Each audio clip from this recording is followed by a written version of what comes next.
Hello दोस्तों, क्या हाल हैं आप सभी के। उम्मीद करता हूं बहुत मजे से एंजॉय करते हुए बैठे होंगे। सब बेसब्री से इंतजार कर रहे होंगे कि कब हमारे प्यारे अकाउंटेंसी के मेंटोर आएंगे और हमें इस उदय 2.0 की हमारी यात्रा पे साथ ले चलेंगे। तो परेशानी नहीं, घबराहट नहीं, टेंशन नहीं, क्योंकि मैं आ गया हूं आप सभी को अपने साथ इस जर्नी पे ले चलने के लिए।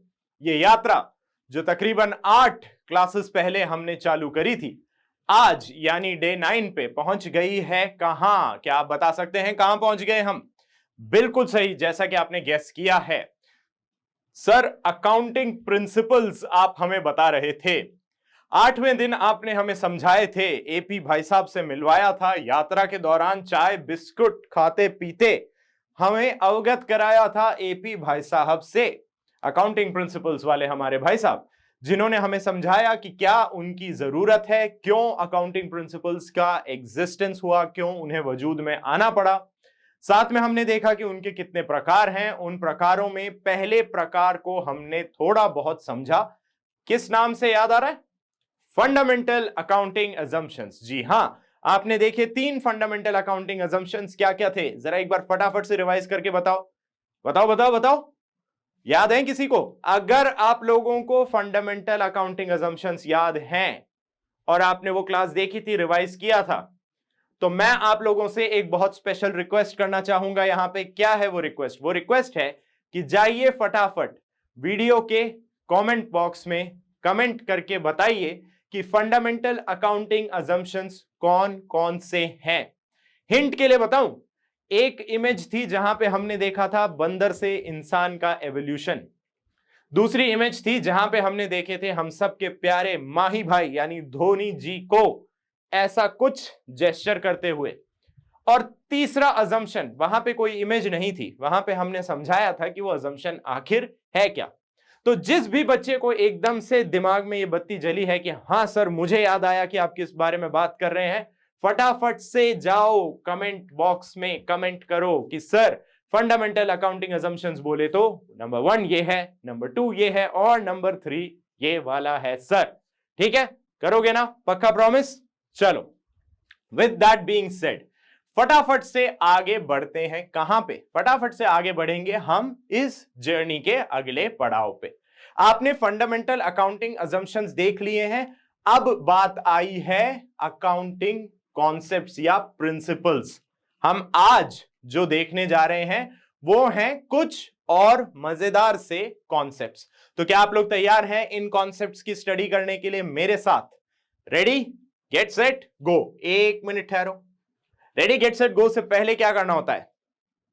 सीट बेल्ट लगाएंगे हम भाई, सेफ्टी फर्स्ट। तो सीट बेल्ट बांध लीजिए, क्योंकि जैसा मैंने आपको प्रॉमिस किया है बहुत मजेदार जर्नी होने वाली है, एडवेंचर से भरपूर और बहुत सारे उतार चढ़ावों से होते हुए। लेकिन जब आपके पास हो हमारे जैसे शानदार मेंटोर्स, तो उतार चढ़ावों से हमें डरना नहीं पड़ता है, बिल्कुल भी डरने की जरूरत नहीं है।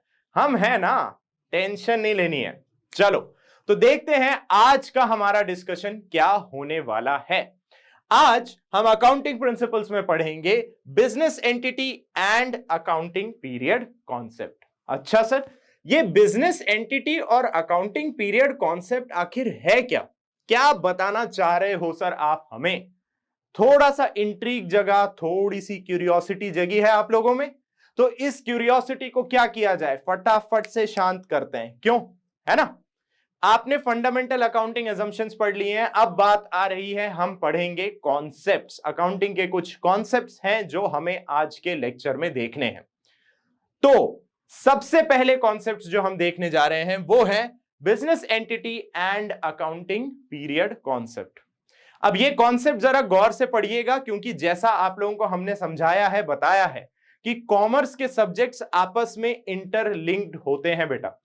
तो इंटरलिंकिंग की वजह से हम एक चीज यहां से उठाएंगे, एक चीज वहां से उठाएंगे। बोले तो कुछ अकाउंटेंसी का पोर्शन होगा, थोड़ी बातें हम शायद बिजनेस स्टडीज से भी देखें, हो सकता है बीच में कहीं कहीं इकोनॉमिक्स भी आए। That is the fun part about commerce. सब कुछ आपस में लिंक्ड है यार, और सब कुछ बहुत ही मजेदार तरीके से लिंक्ड है। कैसे? अभी बताता हूं। चलो तो देखते हैं सबसे पहले business entity and accounting period concept, जिसमें आपका परिचय सबसे पहले होने वाला है किनसे? आपका परिचय सबसे पहले मैं करवाने जा रहा हूं हमारे बिजनेस एंटिटी कॉन्सेप्ट से। सर ये बिजनेस एंटिटी कॉन्सेप्ट का मतलब जरा समझाओ कि क्या होगा? जरूर समझाएंगे, क्यों नहीं समझाएंगे, समझाने के लिए तो आए हैं यहां। तो बिजनेस एंटिटी कॉन्सेप्ट को जरा इस तरीके से समझिएगा, आप बिजनेस स्टडीज में जब टाइप्स ऑफ बिजनेस या फॉर्म्स ऑफ बिजनेस देखेंगे तो वहां पे आपको बिजनेसेस के बारे में कुछ लीगल व्यू पॉइंट्स के थ्रू ये बताया जाएगा कि एक बिजनेस और उनके ओनर एक ही होते हैं। आप ये देखेंगे कि एक सोल प्रोप्राइटर यानी अकेला बंदा चला रहा है धंधा, तो वो अकेला बंदा अपने बिजनेस से अलग नहीं है, वो पर्सन और बिजनेस एक ही है। इसी तरीके से आप देखेंगे एक पार्टनरशिप फर्म जहां दो से ज्यादा लोग मिलके कोई बिजनेस कर रहे हैं, ऐसा लीगल बिजनेस जिसका प्रॉफिट वो आपस में किसी डिसाइडेड रेशियो में बांटेंगे। हो सकता है बराबरी में बांटें, हो सकता है रेशियोज में कुछ ऊंच नीच भी हो रही हो, लेकिन वहां भी आप ये चीज समझेंगे कि बिजनेस और पार्टनर्स लीगल टर्म पॉइंट से अगर हम बात करें, लीगल व्यू पॉइंट से अगर हम बात करें, तो वो होते हैं एक ही। आप उसके आगे देखेंगे एक फॉर्मेट यानी कोऑपरेटिव सोसाइटी, जहां पे कई सारे लोग मिलके एक कॉमन गोल के लिए काम कर रहे हैं। हो सकता है वो गोल हो आपस में ही फायदा पहुंचाना, हो सकता है वो गोल हो आपस में ही बिजनेस करके उस बिजनेस का प्रॉफिट आपस में बांट लेना। मकसद कोई भी हो, आप ये जरूर पाएंगे कि कोऑपरेटिव सोसाइटी और उसके मेंबर्स भी दो अलग अलग एंटिटीज नहीं मानी जाती हैं एज पर लॉ। इसके बाद का जो फॉर्मेट आप देखेंगे बिजनेस फॉर्मेट, जिसका नाम होता है कंपनी, वहां पे आप एक कॉन्सेप्ट पढ़ेंगे जिसे कहा जाता है परपेचुअल सक्सेशन। अर्थात जो हमने पढ़ा, याद कीजिए कल के फंडामेंटल अकाउंटिंग अजम्पशंस, उसमें सबसे पहला अजम्पशन जिसका नाम मैं नहीं लूंगा क्योंकि यही मेरा आपसे सवाल था जो आपको कमेंट बॉक्स में कमेंट करके मुझे बताना है। तो पहला फंडामेंटल अकाउंटिंग अजम्पशन जो यही बात कहता था कि एक बिजनेस कई सालों तक चलता जाएगा, वही चीज कंपनी ने परपेचुअल सक्सेशन के हिसाब से आपको बताई कि ओनर्स यानी कंपनी के जो मालिक हैं उनकी मृत्यु हो सकती है, लेकिन कंपनी की मृत्यु नहीं होती है, कंपनी चलती जाती है। सुदूर भविष्य में भी कंपनी का अस्तित्व होगा, ऐसा कहा गया है परपेचुअल सक्सेशन में। और वहां पे यही बात सामने निकल के आई कि एक कंपनी और उसके ओनर्स दो अलग अलग एंटिटी हैं। यह हमें कैसे पता चला? कंपनी के एक और फीचर से जिसका नाम है कॉमन सील, यानी कि कंपनी का सिग्नेचर। जिस भी डॉक्यूमेंट पे कंपनी के सिग्नेचर की आवश्यकता होगी वहां पे लगेगी कंपनी की कॉमन सील, वो ठप्पा। वहां पे किसी व्यक्ति के सिग्नेचर की जरूरत नहीं है, कंपनी अपने हिसाब से उस सील को लगा के सत्यापित कर सकती है कि यह डॉक्यूमेंट मैं साबित कर रही हूं या मैं प्रूव कर रही हूं कि this is a valid document. अब वहां एक और कॉन्सेप्ट आप पढ़ेंगे जिसे कहा जाता है lifting of the corporate veil, यानी कि कॉर्पोरेट पर्दे का उठाया जाना। पर्दा क्यों उठाया जाता है? ताकि उसके पार देखा जा सके। और कॉर्पोरेट वेल इसीलिए उठाया जाता है क्योंकि कुछ ट्रांजैक्शंस ऐसे होंगे जिनके थ्रू हम ये बात कहेंगे कि इन ट्रांजैक्शंस के लिए कंपनी और मालिक एक ही माने जाएंगे। ये सारा डिस्कशन रिलेटेड है टू लॉ, यानी लीगली एक कंपनी हो, एक बिजनेस, कंपनी की अगर बात करें उसको हटा के जो भी फॉर्म ऑफ बिजनेस है, कोऑपरेटिव सोसाइटी, पार्टनरशिप या सोल प्रोप्राइटरशिप, इन सब में लीगली बिजनेस और बिजनेस चलाने वाले एक ही माने जाते हैं। यहां पे हम इंट्रोड्यूस करते हैं अपनी अकाउंटेंसी को। अकाउंटेंसी परी जो है हमारी, वो उतर के आई जमीन पे, उन्होंने अपने पैर रखे जमीन पे और कहे, क्या कहे ये शब्द कि भैया बिजनेस एंटिटी कॉन्सेप्ट क्या कहता है? बिजनेस एंटिटी कॉन्सेप्ट ये कहता है कि as per accountancy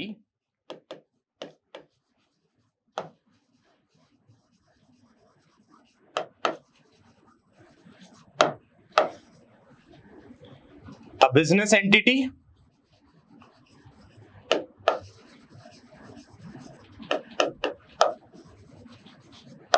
and its owner are two separate persons। कहने का मतलब अकाउंटिंग ये कहती है कि भैया एक बिजनेस और बिजनेस करने वाले दो अलग अलग व्यक्ति माने जाएं। अब ये हम कैसे बता सकते हैं कि ये दो अलग अलग व्यक्ति क्यों माने जा रहे हैं? याद कीजिए, गौर फरमाइए, basic accounting terms. Basic accounting terms में एक टर्म आपने पढ़ा था जिसे हमने समझा था किस नाम से? कैपिटल। क्या होती थी कैपिटल? बिजनेस के ओनर द्वारा बिजनेस में इन्वेस्ट किए गए पैसे को हम कहते थे कैपिटल। और आप आगे देखेंगे कि इस कैपिटल पे आप देते हैं इंटरेस्ट, ब्याज।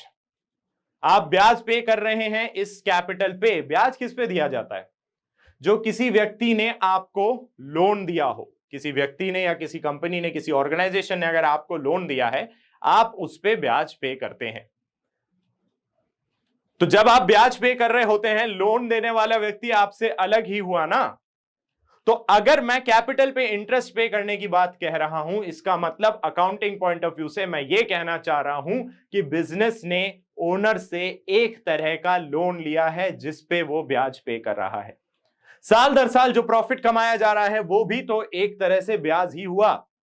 ओनर के पैसे को बिजनेस द्वारा इस्तेमाल किए जाने के बदले में, के एवज में जो पैसा दिया जा रहा है, प्रॉफिट जो वापस दिया जा रहा है, क्या मैं उसे एक इंटरेस्ट की तरह ट्रीट नहीं कर सकता? बिल्कुल कर सकता हूं। अगर मैं ऐसा कर रहा हूं तो उसका मतलब क्या हुआ?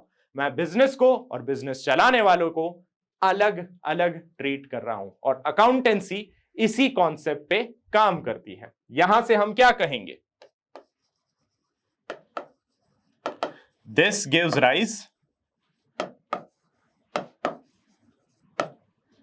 to the concept of capital and the interest payable thereon। कि यहीं से इजाद होके आया कैपिटल का कॉन्सेप्ट और उस कैपिटल पे इंटरेस्ट पे करने का कॉन्सेप्ट। प्रॉफिट भी एक तरह का इंटरेस्ट ही हुआ।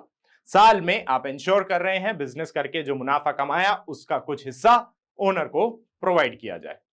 तो वो भी क्या है? एक तरह से ब्याज चुकाया जा रहा है ओनर के पैसे को इस्तेमाल करने का। तो बिजनेस एंटिटी कॉन्सेप्ट हमें क्या कहता है?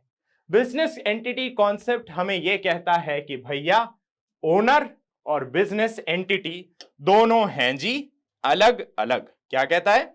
Business entity and its owner are two separate persons. दो अलग अलग व्यक्तित्व है ये दोनों। ये कहता है हमारा बिजनेस एंटिटी कॉन्सेप्ट। अब ये सब सुन के आपके दिमाग में थोड़ा बहुत आ रहा होगा कुछ ऐसा कि सर क्या बात कर रहे हो, दोनों अलग अलग होते हैं? जी हां, बिल्कुल दोनों अलग अलग होते हैं। चलिए, अब बिजनेस एंटिटी कॉन्सेप्ट अपन ने बहुत अच्छे से यहां समझ लिया है। उसके एग्जांपल्स मैंने आपको बता दिए हैं। हमने ये भी देख लिया कि किस तरह लॉ में नॉर्मली बिजनेस को एक ही माना जा रहा था, लेकिन अकाउंटेंसी ने कहा कि ना ना बाबा, ये दोनों अलग अलग हैं। तो अकाउंटेंसी ऐसा कह सकती है, लेकिन जब लीगैलिटी की बात आएगी हम किसकी सुनेंगे? हम कानून की ही सुनेंगे। तो हम यहां पे एक चीज और क्या लिख सकते हैं? Legally an owner and business entity are treated one and the same,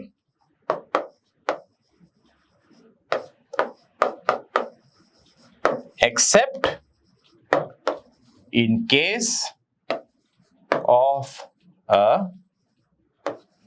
company। ठीक है जी। तो ये हुआ हमारा एक्सेप्शन। एक मिनट ठहरिएगा, ब्रैकेट जरा अच्छे से लगा दें भाई, ब्रैकेट अच्छे से दिखना चाहिए कि ये सर हमारा है bracket, accept in case of a company. और इसे हम थोड़ा अलग कलर में अंडरलाइन कर देते हैं ताकि ये अलग से समझ भी आ जाए। ठीक है भाई, अच्छा सर चलिए, तो आपने बिजनेस एंटिटी कॉन्सेप्ट तो सर हमें समझा दिया। अब दूसरी बात आपने करी थी, कौन सा कॉन्सेप्ट समझाने की सर? आपने कहा था अकाउंटिंग पीरियड कॉन्सेप्ट समझाएंगे, कहा था मैंने, और मैंने अगर कहा है तो बेटा मैं समझाऊंगा भी। तो अब बात करते हैं हम हमारे प्यारे से अकाउंटिंग पीरियड कॉन्सेप्ट की। अब यहां मैं फंस गया। क्यों फंस गया? क्योंकि अब अगर मुझे यह समझाना है तो मुझे अपने स्वयं के पूछे हुए सवाल का उत्तर देना होगा। मुझे उत्तर देना होगा उस सवाल का जो मैंने आपसे पूछा था और कहा था कि कमेंट बॉक्स में कमेंट करके बताइए कि क्या है फंडामेंटल अकाउंटिंग अजम्पशंस, जिसका पहला अजम्पशन हमने क्या पढ़ा है? पहला अजम्पशन हमने पढ़ा है sir going concern concept. Going concern concept क्या कहता था?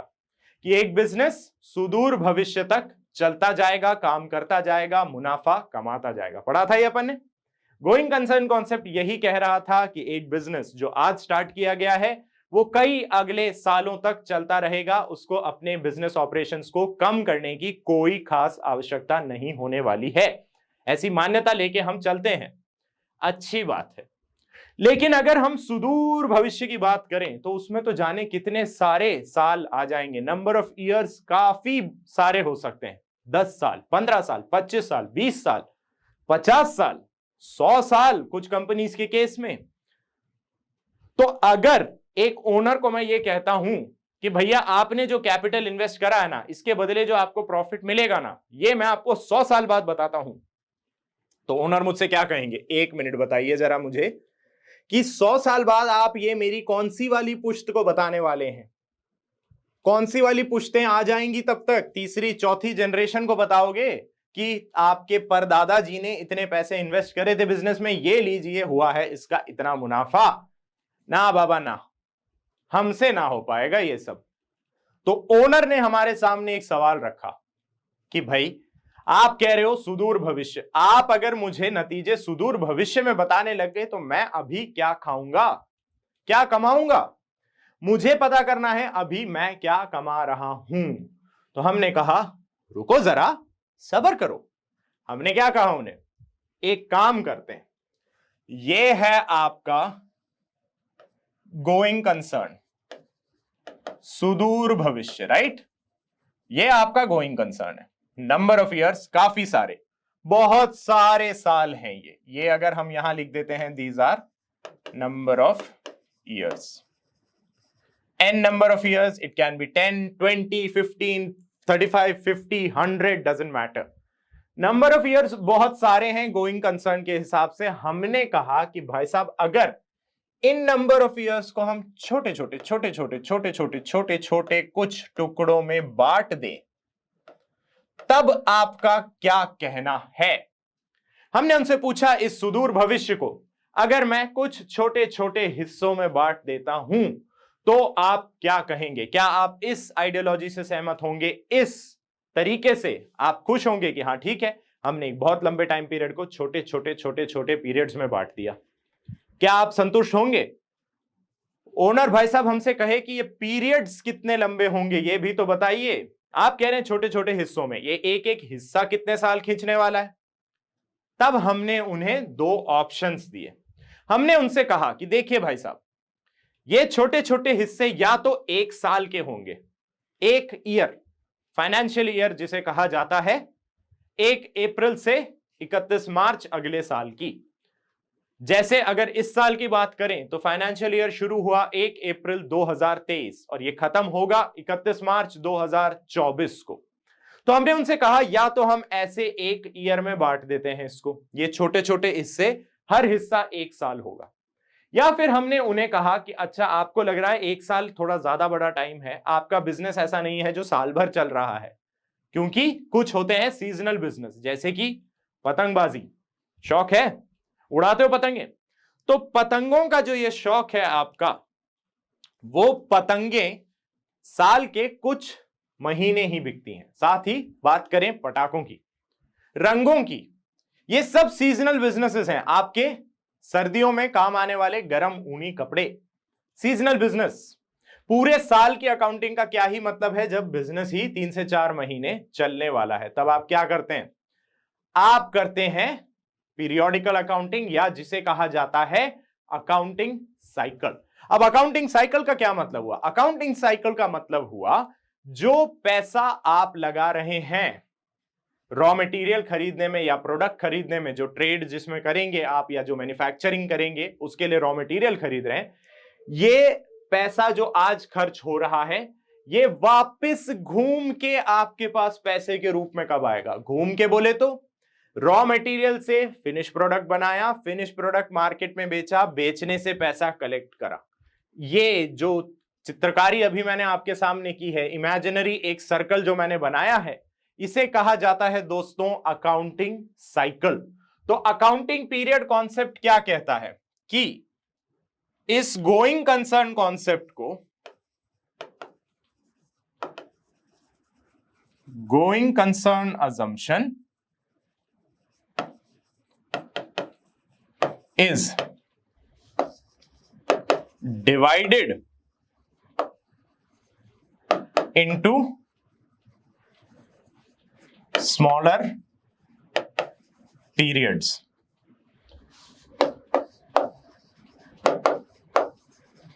Periods may be yearly or based on the accounting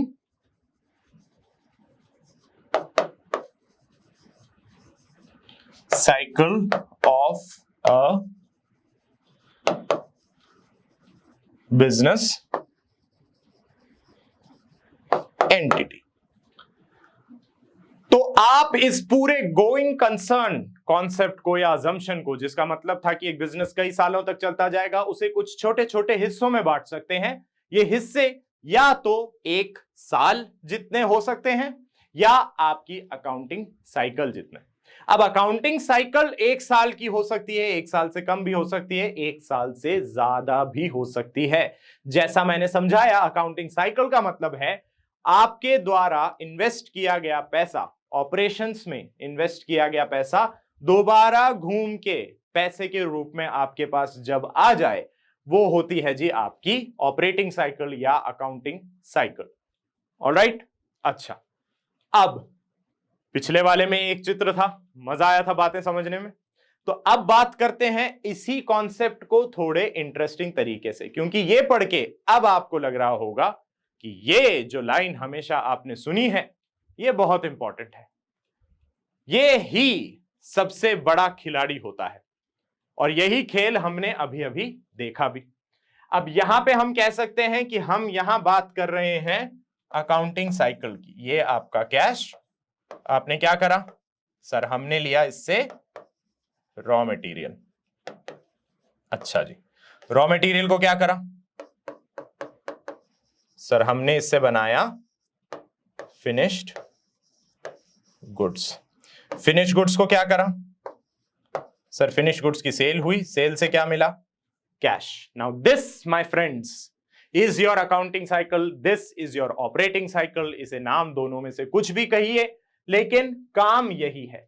cash से रॉ मटेरियल लिया गया, रॉ मटेरियल से फिनिश गुड्स बनाए, फिनिश गुड्स को सेल करके कैश दोबारा कमाया।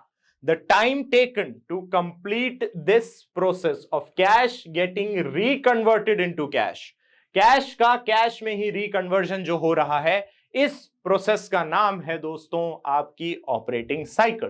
तो आपका पीरियड जो है, अकाउंटिंग पीरियड कॉन्सेप्ट, ये या तो एक साल का हो सकता है या एक साइकिल कंप्लीशन का। ठीक है, चलिए अब ये दो कॉन्सेप्ट आप लोगों ने देख लिए, तो अब बात आती है थोड़े से मोटिवेशन की, क्योंकि जैसा मैंने अभी पीछे बताया, समय बलवान है।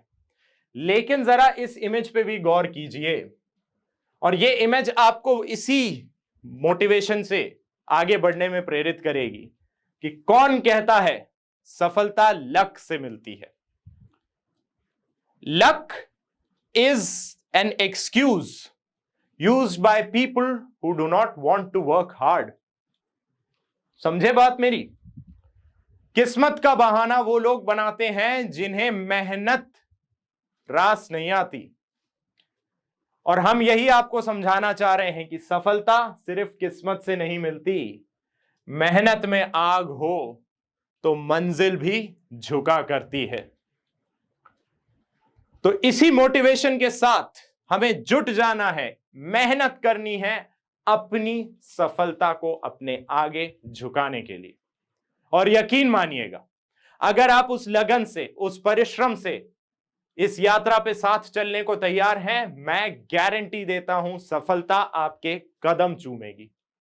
तो तैयार हो आप लोग सब हमारे साथ इसी डेडिकेशन, इसी हार्ड वर्क से आगे बढ़ने के लिए? तो देर किस बात की, बढ़ते हैं फटाफट आगे, क्योंकि अब मैं लेके आया हूं आपके लिए 3 और मजेदार कॉन्सेप्ट।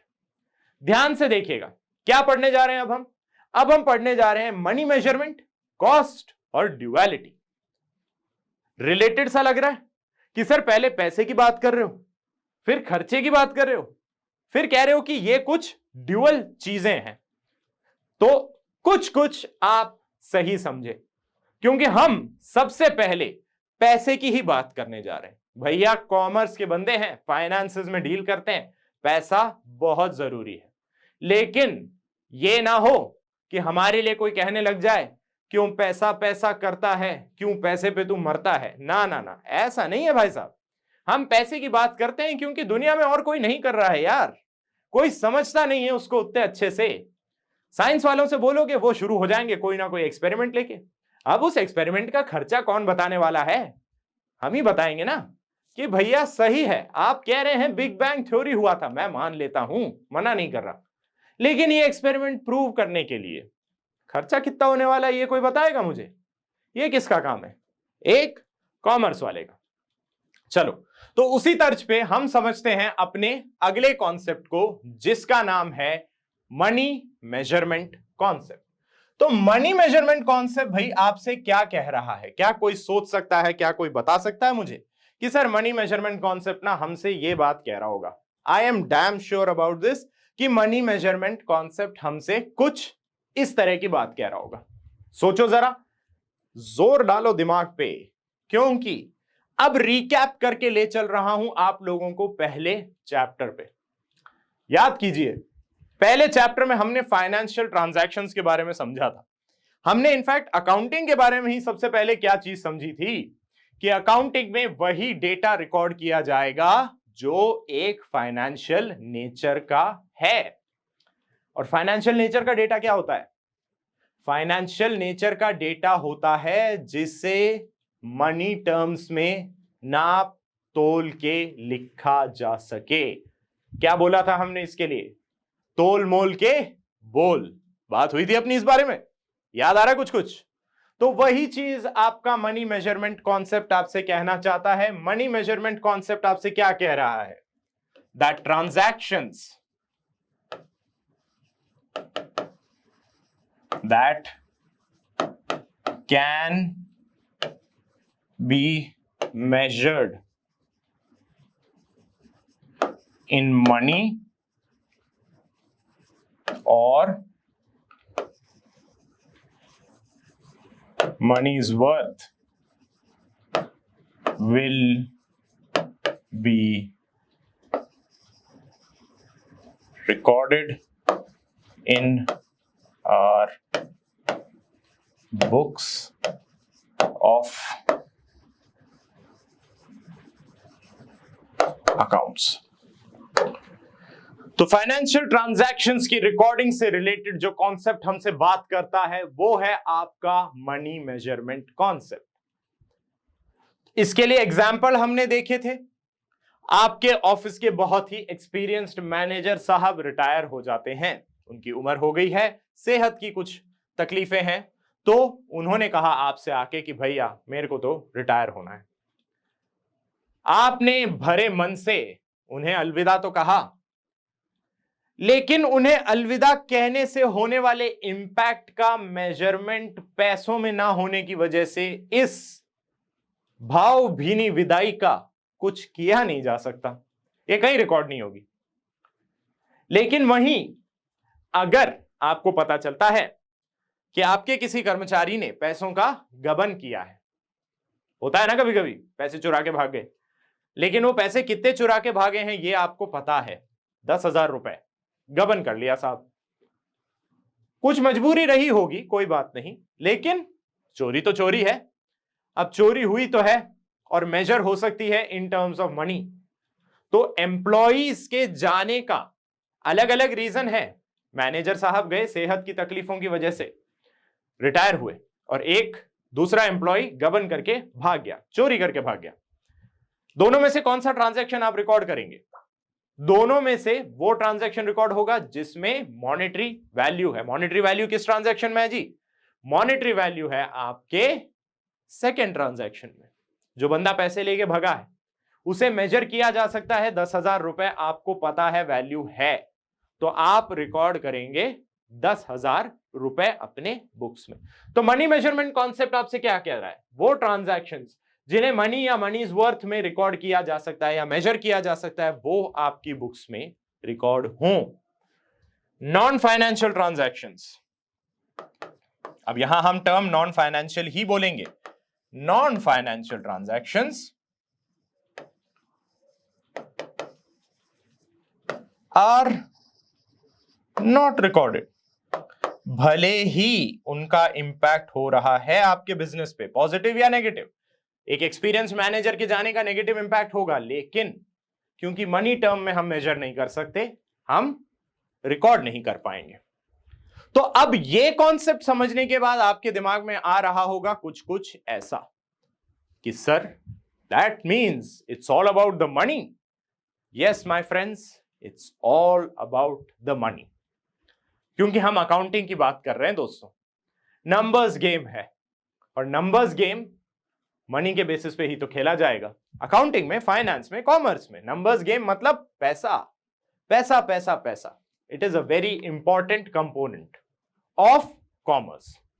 ओके, चलो अब मनी मेजरमेंट कॉन्सेप्ट पढ़ लिया, उसके आगे सर आपने हमें दो कॉन्सेप्ट और बताए। पहला कॉन्सेप्ट क्या था याद करो? पहला कॉन्सेप्ट है जी आपका कॉस्ट, यानी हिस्टोरिकल कॉन्सेप्ट।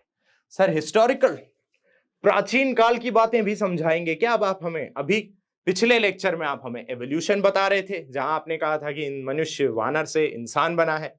सबूत हैं, प्रूफ हैं, बिल्कुल सही बात है, साइंटिफिकली प्रूवन थ्योरी है। अब यहां भी क्या कुछ ऐसी ही पुरातत्व की बातें आप हमें बताने जा रहे हैं? पौराणिक काल की कुछ कथाएं सुनाएंगे? नहीं नहीं नहीं, ऐसा कुछ नहीं करने वाला।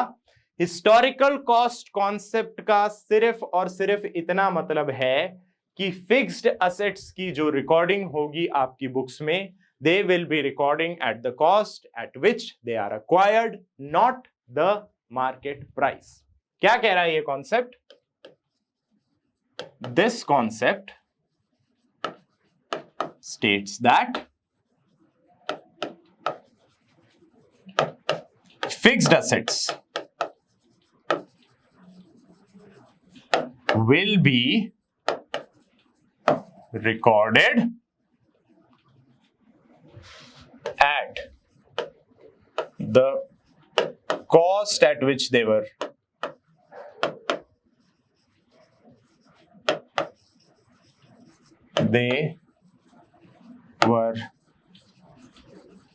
acquired and not at the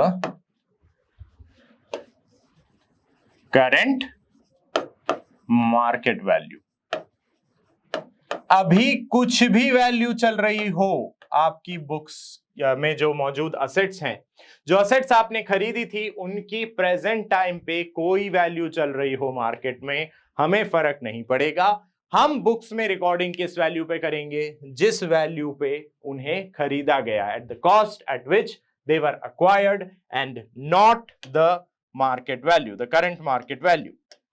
तो यहां पे हम थोड़ा सा अंडरलाइन कर देते हैं, fixed assets will be recorded at cost at which they were acquired, not at current market value.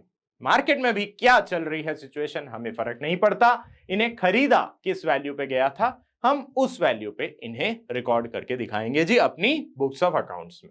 अच्छा जी, अब इसके अलावा एक कॉन्सेप्ट और हमारा बच रहा है, जैसा कि आप ऊपर नाम भी देख सकते हैं, यही कॉन्सेप्ट है। क्या कॉन्सेप्ट है? वो कॉन्सेप्ट है सर ड्यूअलिटी का। अब ड्यूअलिटी कॉन्सेप्ट से आप क्या समझते हैं? ड्यूअलिटी कॉन्सेप्ट बहुत सिंपल सी बात है।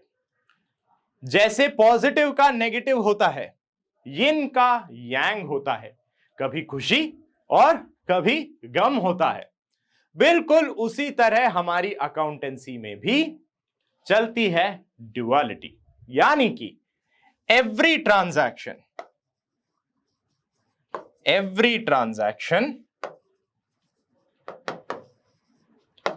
Has two sides. दो पहलू होंगे हर ट्रांजैक्शन के, one debit and one credit. तो जो भी ट्रांजैक्शन आपके सामने आएंगे उसमें दो पहलू आपको दिखेंगे, एक डेबिट का साइड होगा, एक क्रेडिट का साइड होगा। अब सर ये डेबिट और क्रेडिट क्या है? घबराओ मत, इस बारे में हम डिस्कशन करेंगे अपनी आने वाली क्लासेस में। बस ये समझ लीजिए कि अकाउंटेंसी एक सिक्के की तरह है। हर सिक्के को आपने देखा है, होते हैं दो पहलू, हेड्स एंड टेल्स। अब दोबारा शोले का सिक्का उठा के मत आ जाना मेरे पास ये बोल के कि सर इसमें तो दोनों ही हेड्स थे।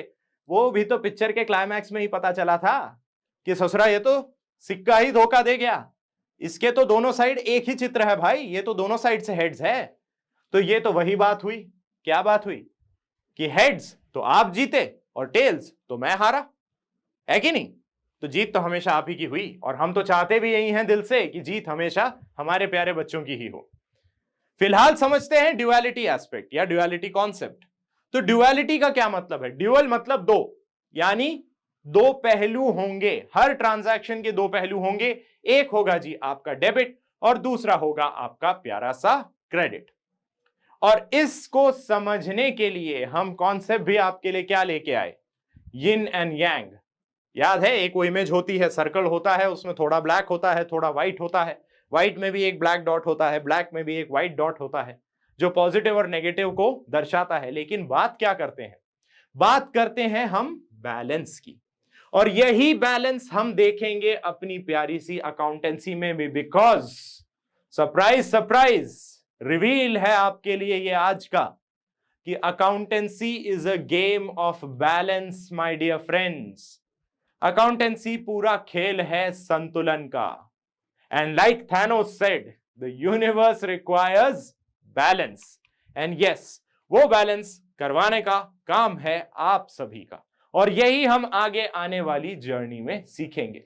तो ड्यूअलिटी को कुछ इस तरीके से समझिए।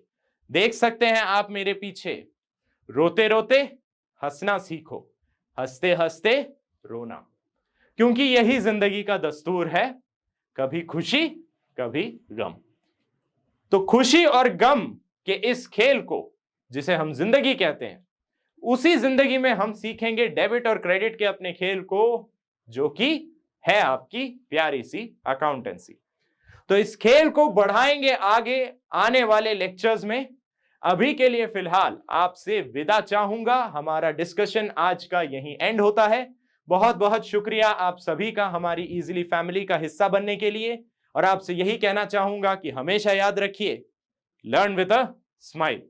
मिलेंगे आप लोगों से बहुत जल्द हमारी कंटिन्यूइंग लेक्चर सीरीज के साथ, उदय 2.0 को कंटिन्यू करते हुए। तब तक के लिए this is me, your accountancy mentor, signing off.